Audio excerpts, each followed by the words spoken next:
Madame, mademoiselle, monsieur, bonjour, merci d'être avec nous pour notre émission La pensée et les hommes d'aujourd'hui. En février 1600, meurt sur le bûcher un philosophe italien, Giordano Bruno. Et ce nom de Bruno s'est perpétué au travers des siècles, un peu comme le prototype, le représentant de la libre pensée. Vous avez vu le titre, nous avons préféré dire Bruno, martyr de la pensée libre, et nous allons voir pourquoi avec notre invité d'aujourd'hui, Monsieur Bertrand Levergeois, qui est le biographe de Giordano Bruno. Vous avez aussi, Monsieur Levergeois, publié plusieurs traductions des ouvrages italiens de Bruno. Vous êtes d'ailleurs un spécialiste de la langue italienne, vous êtes un philosophe, un historien. Et vous avez rédigé une monumentale, il faut le dire, une monumentale biographie de Bruno. Vous avez analysé tous les aspects de son œuvre et aujourd'hui nous allons nous interroger. Est-ce que Bruno est un martyr de la libre pensée, est-ce un laïc avant l'heure, ou bien plutôt un martyr de la pensée libre? Mais peut-être au départ de notre réflexion, quelques éléments de biographie. Qui est-il? Dans quel milieu naît-il? Quel est son cursus? Quelles sont ses études, son cursus universitaire? Qui est-il au départ, ce philosophe? Au départ, Giordano Bruno est, si on peut dire, un napolitain. Il naît à côté de Naples, en fait au pied du Vésuve, en 1548. Il naît à la pire période, d'une certaine manière, pour penser librement, puisque dans la seconde moitié du XVIe siècle, l'Europe va être déchirée par les guerres de religion. C'est le fils d'un soldat, d'un simple soldat et d'une paysanne, et donc il n'a pas véritablement la possibilité de s'engager dans une carrière très prestigieuse. Un soldat de petite noblesse quand même, le père de Bruno. C'est un soldat assez modeste. On a glorifié en fait ses origines comme souvent avec des personnages hauts en couleur. Mais en fait, on peut dire que Giordano Bruno n'avait pas, enfin Filippo Bruno devrions-nous dire, puisque c'était son premier prénom, Filippo, n'avait pas véritablement un destin devant lui très glorieux. Il naît dans une région qui est sous la domination politique des Espagnols. Nous sommes bientôt dans le mouvement de la contre-réforme, de la réaction catholique. Donc Bruno pourrait effectivement suivre les traces de son père comme soldat ou pourrait s'engager, mais il réfléchit avant de le faire, dans une carrière ecclésiastique.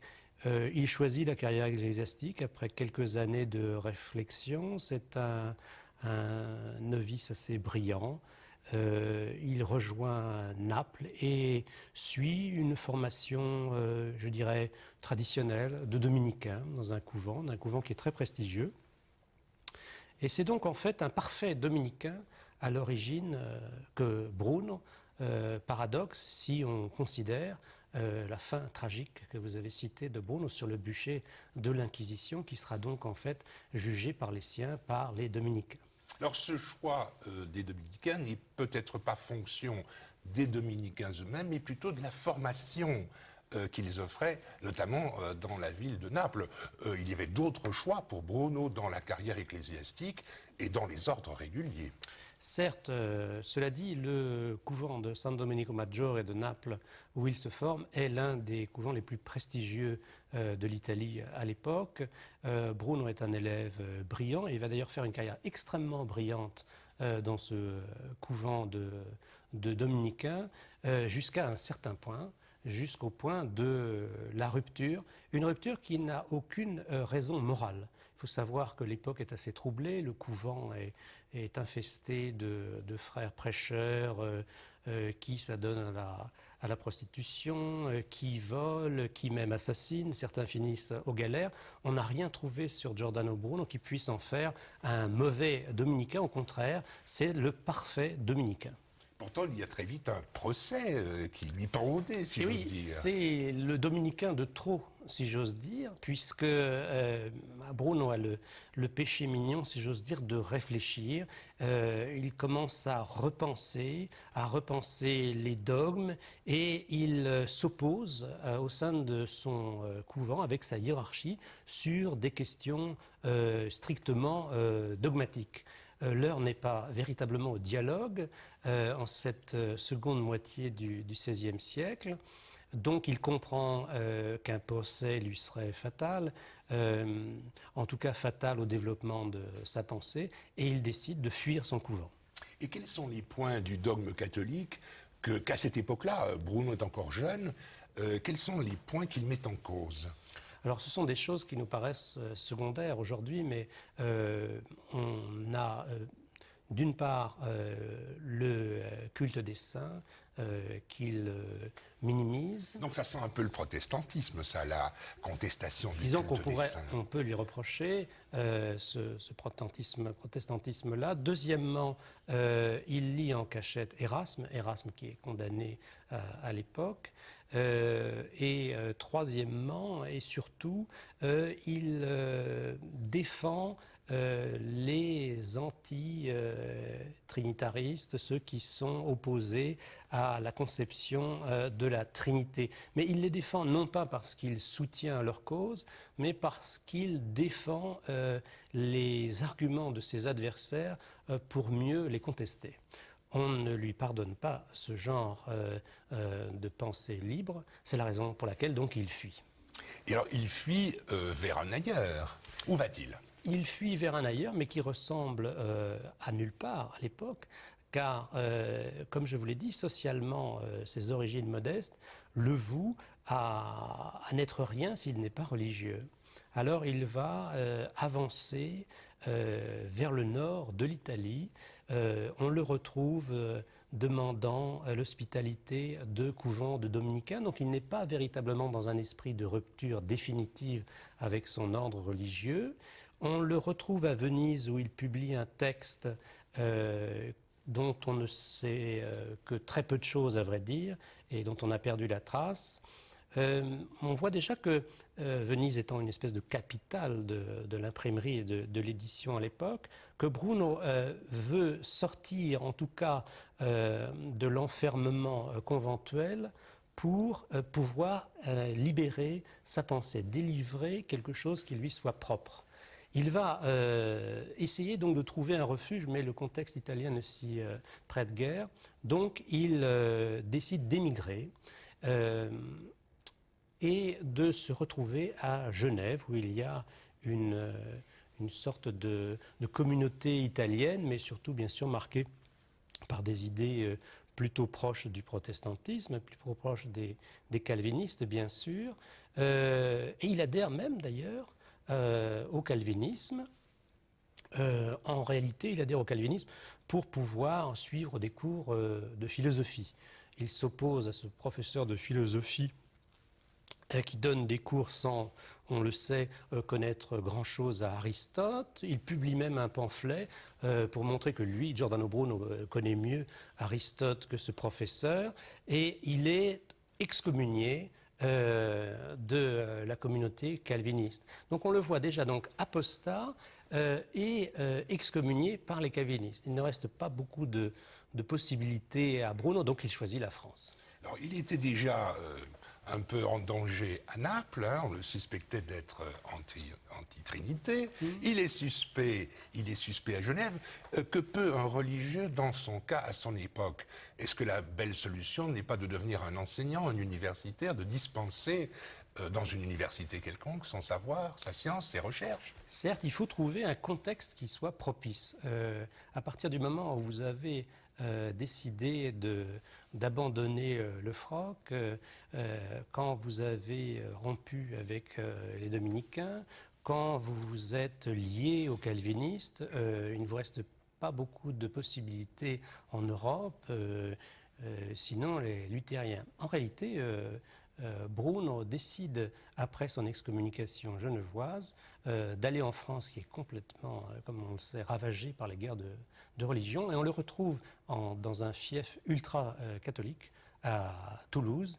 Et là, il enseigne, il deviendra même d'ailleurs docteur en philosophie pendant son séjour à Toulouse, qui durera une vingtaine de mois. Alors, il enseigne, mais j'imagine que déjà, il écrit, il réfléchit, et il construit ce qui sera son œuvre. On imagine, étant donné que sa vie va être extrêmement turbulente à partir de ce moment, qu'il ne va jamais véritablement s'arrêter très longtemps dans quelque endroit, on peut imaginer que cette période est dominicaine et ensuite toulousaine sera sa période de formation. Et on peut aussi imaginer, étant donné son intérêt pour la philosophie, qu'il y a entre cet abandon du couvent de Naples et cet enseignement philosophique à Toulouse un passage de Giordano Bruno de la théologie à la philosophie.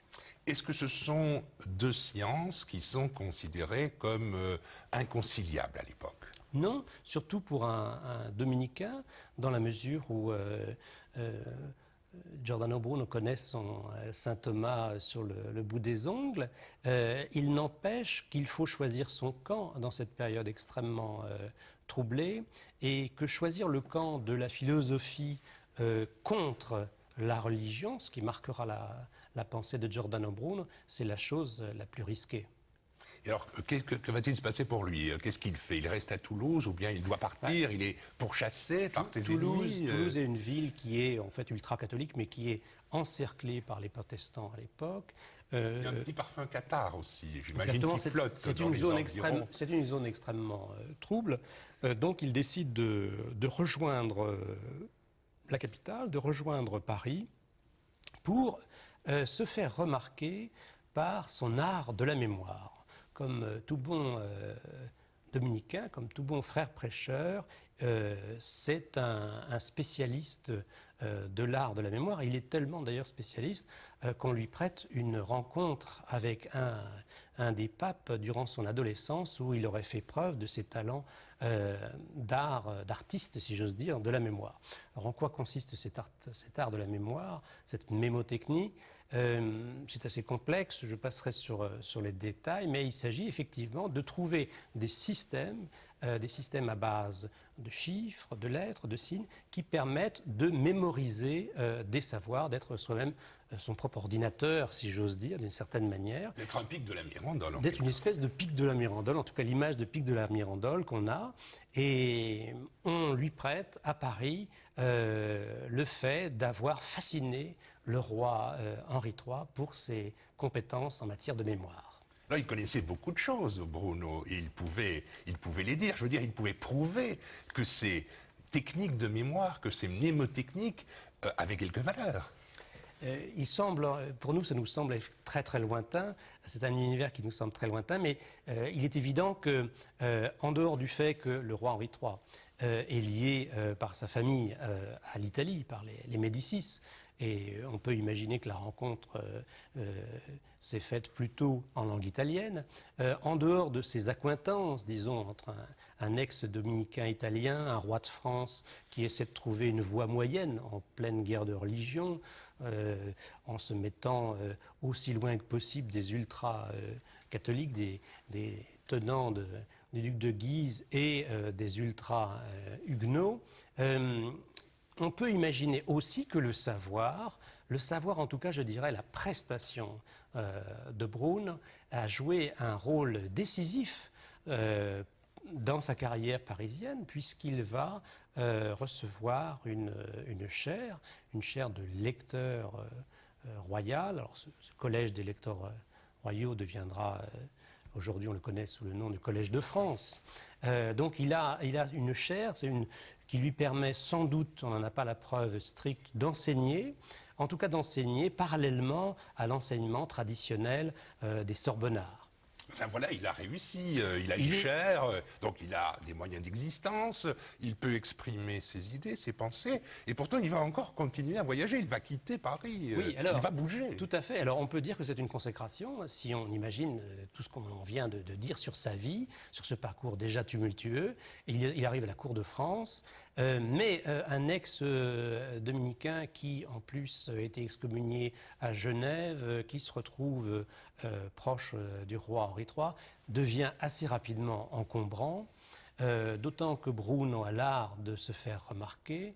Il commence déjà à publier ses premiers ouvrages, dont entre autres une comédie satirique. Le roi, sans doute avisé par ses conseillers, décide de prendre Bruno sous sa protection en l'éloignant du côté de Londres, et en l'invitant à rejoindre son ambassadeur. Donc il vit à Londres, au siège de l'ambassade française. Absolument, il vit à l'ambassade de France, absolument, l'ambassade de France à Londres. Et là, Bruno va vivre les moments les plus importants, les années les plus importante de sa vie. Il va écrire pendant 2 ans parmi ses œuvres les plus prestigieuses et il va essayer aussi de convaincre le public anglais, public, lui, qui est pris entre la défense des intérêts du royaume et les opposants religieux, en particulier l'opposition puritaine. Mais malgré cette situation encore très, très tumultueuse, il va essayer de convaincre les professeurs d'Oxford par 2 fois. Ça va malheureusement très mal se passer, dans la mesure où les idées de Giordano Bruno sont des idées déjà très déterminées et qui vont à l'encontre des idées reçues. Alors, qu'est-ce qui est à l'encontre des idées reçues dans le système de pensée de Bruno? Sur quel point, au fond, tranche-t-il sur ses contemporains ou contredit-il la pensée ambiante? Alors, qu'est-ce qu'apporte le dominicain Giordano Bruno en matière de religion? Très peu de choses. En réalité, ce n'est pas véritablement sur le plan religieux que Bruno fait scandale. C'est plutôt sur le plan philosophique. Bruno a lu Copernic. Bruno a une interprétation, non pas mathématicienne, car il ne connaît pas grand-chose, il ne comprend pas très très bien Copernic, au point d'ailleurs de lui reprocher d'être un mathématicien. Donc il ne comprend pas grand-chose de mathématiques, mais ce qu'il comprend chez Copernic, c'est la vision du monde qu'a Copernic et qu'il essaie de développer et qu'il développe sur le plan philosophique. Alors, la défense des idées coperniciennes déjà est nouvelle pour l'époque, mais ce qu'il y a de plus nouveau, ce n'est pas simplement le fait de mettre, si j'ose dire, la Terre hors du système et de mettre le Soleil au centre. Ça, c'est effectivement une vision assez originale pour l'époque, puisqu'elle... Contraire aussi au précepte de la Bible, oui, où là, c'est la Terre qui est au centre. Et contraire à l'image de l'univers telle qu'elle est autorisée par l'Église à l'époque. C'est vrai qu'il y a ce décentrement de la Terre qui n'occupe plus le centre, qui n'est plus le centre. Donc, si la Terre n'est plus le centre du système, eh bien, la création n'est plus le centre, et donc la créature, donc l'homme, n'est plus le centre, effectivement, de l'univers. Il n'est plus le centre de l'univers du point de vue métaphysique, et ça a des conséquences extrêmement importantes, parce que l'idée même que la créature ne soit plus centrale, mais qu'elle soit décentrée, du point de vue ne serait-ce que moral, ça prouve qu'il y a une relativisation du point de vue qui doit être prise en compte. Alors, il développe tout un système de pensée qui essaie de prendre en compte ce qu'on pourrait appeler le décentrement de l'être humain, le fait que nous ne sommes plus le centre du monde, que nous sommes décentrés par rapport à ce monde. Mais il croit aussi à l'idée d'une pluralité des mondes. Il n'y a pas seulement le système solaire, il dit qu'il y a beaucoup d'autres systèmes, ce qui relativise encore davantage les choses. Tout à fait. Alors, non seulement nous ne sommes plus le centre de ce monde, mais il pose l'existence, donc il va beaucoup plus loin que Copernic, il pose l'existence d'une pluralité de systèmes comme le nôtre, d'une pluralité de mondes, d'où le titre d'un de ses ouvrages fameux de 1583, L'infini, l'univers et les mondes, et ce à l'infini. Donc une pluralité à l'infini de mondes comparables aux nôtres. D'où le fait que nous ne sommes pas simplement décentrés par rapport à ce monde, mais nous sommes en relation de comparaison, de relations contradictoires peut-être, en tout cas sur le plan imaginaire, avec d'autres mondes. Est-ce qu'on peut dire que sur ce point, Bruno est un visionnaire? On peut le dire dans la mesure où Bruno ne s'appuie sur aucune réflexion proprement scientifique. Sans observation. Sans observation, son développement, son argumentation est philosophique. Néanmoins, elle est philosophique dans la mesure où elle est argumentée, mais simplement sur le plan philosophique. Il n'y a aucune raison à l'époque de penser scientifiquement de la sorte. Cela dit, toutes les raisons philosophiques qu'il donne à l'époque, sont des raisons qui, vues de notre point de vue aujourd'hui, semblent presque évidentes à certains égards. Oui, et pas du tout évidente à l'époque, puisque vous l'avez dit, à Oxford, il parvient à se disputer avec les docteurs, il va devoir quitter l'Angleterre, et il va aller en Allemagne. Alors, il essaie effectivement de trouver refuge, il n'a pas réussi à convaincre à Oxford. On peut dire que, d'une certaine manière, ce parcours européen, cette espèce de traversée de l'Europe, de l'Italie ultra-catholique à l'époque, par Genève, puis Toulouse, Paris, Londres, c'est la volonté chez Broun de trouver un tremplin pour, que ce soit le Collège de France, Oxford, pour exprimer ses idées. Il n'a pas convaincu à Oxford, il essaie de retourner à Paris qui à l'époque traverse des troubles encore plus importants que précédemment, donc il va se retourner sur l'hypothèse la plus incroyable, c'est-à-dire les territoires germaniques, c'est-à-dire aussi chez les luthériens. Et là, comment sera-t-il accueilli? Alors, il passe en territoire germanique catholique, mais aussi en territoire germanique luthérien, et il adhère aussi d'ailleurs pour pouvoir professer, il adhère au luthéranisme, ce qui en fait finalement, si j'ose dire, une espèce d'homme de communion religieuse absolue, puisqu'il est à la fois catholique, à la fois calviniste, à la fois luthérien, et là aussi il sera excommunié chez les Allemands, chez les luthériens, et il devra une fois de plus repartir, s'engager une fois de plus vers une autre voie. Je ne veux pas être méchant, mais au fond, il essaie de s'adapter au monde ambiant, calviniste à Genève, luthérien en Allemagne. Est-ce que c'est un opportuniste? Alors on pourrait lui reprocher d'être une espèce de machiavélien, d'opportuniste. En réalité, c'est que ce qui explique ce comportement d'indifférence religieuse chez Broun, c'est le fait que Broun renverse les rapports de philosophie et théologie. La vérité n'est plus du côté de la théologie, elle est du côté de la philosophie et exclusivement. La théologie a un rôle en fait simplement politique et moral pour Broun.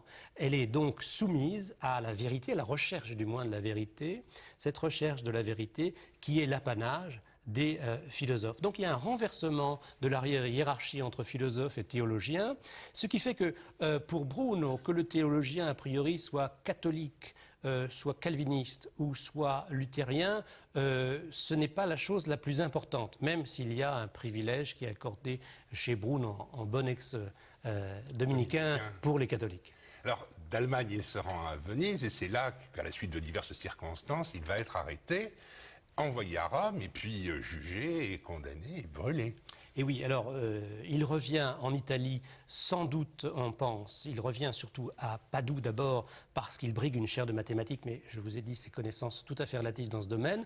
Cette chaire de mathématiques, on pourrait imaginer qu'il croise dans un couloir un certain Galilée, parce que c'est Galilée qui obtiendra cette chaire de mathématiques, et on connaît le destin de Galilée quelque temps après. Il est hébergé, on peut dire au départ, accueilli par un noble vénitien qui le trahit, qui le dénonce à l'Inquisition. Il y a une histoire extrêmement sombre entre les deux hommes. En fait, Bruno voudrait repartir pour l'Allemagne pour pouvoir continuer à publier. Il voudrait retourner par Francfort, qui est déjà une grande place, la foire de Francfort, la foire du livre, déjà à l'époque. Et en fait, il est dénoncé à l'Inquisition. Il y a un procès, il y a une période du procès qui se fait à Venise. À Venise, il essaie de transiger, tout paraît gagné en fait pour lui, il devrait pouvoir repartir. Et en fait, des tractations extrêmement sombres entre Rome et Venise, dont il est donc l'enjeu, font qu'il est en fait envoyé à Rome. Il va croupir, il n'y a pas d'autre mot, en prison pendant de nombreuses années. Il va essayer de se défendre, il va écrire au pape en bon dominicain, et il ne reconnaît comme seul interlocuteur que le pape. Il essaie de se défendre, il essaie encore de philosopher avec le pape, pris lui dans pleine guerre de religion dans l'Europe, et qui finalement fera de Bruno un exemple malheureux. Ma dernière question, Bertrand Lavergeois, est-ce qu'au fond, l'Inquisition a eu raison ou a eu tort à l'égard de Bruno? Jean-Paul II a déclaré à propos de Galilée qu'il s'agissait d'un douloureux malentendu. Récemment, à propos de Bruno, l'Église a déclaré qu'il n'y avait pas de réhabilitation possible, même si on pouvait regretter en fait la manière dont Bruno avait été exécuté. Je pense que Bruno est l'exemple même du passage de la théologie à la philosophie, donc une espèce de premier témoin en réalité des temps modernes, où la philosophie va rejaillir, va s'épanouir à nouveau et prend, d'ailleurs on peut le dire d'une manière définitive, le pas sur la religion.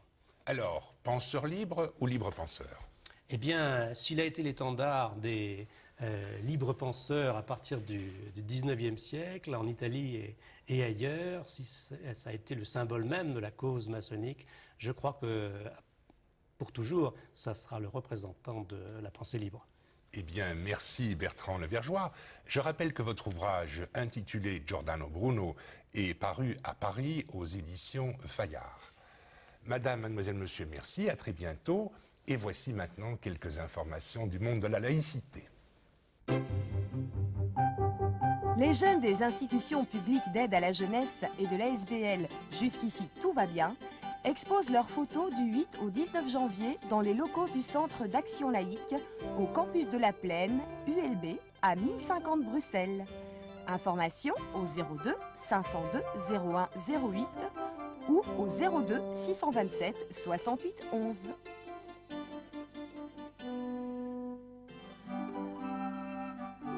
Soucieux d'originalité et de tradition, le Centre d'Action Laïque et les éditions Espace de Liberté vous présentent leurs meilleurs vœux pour l'année 2001.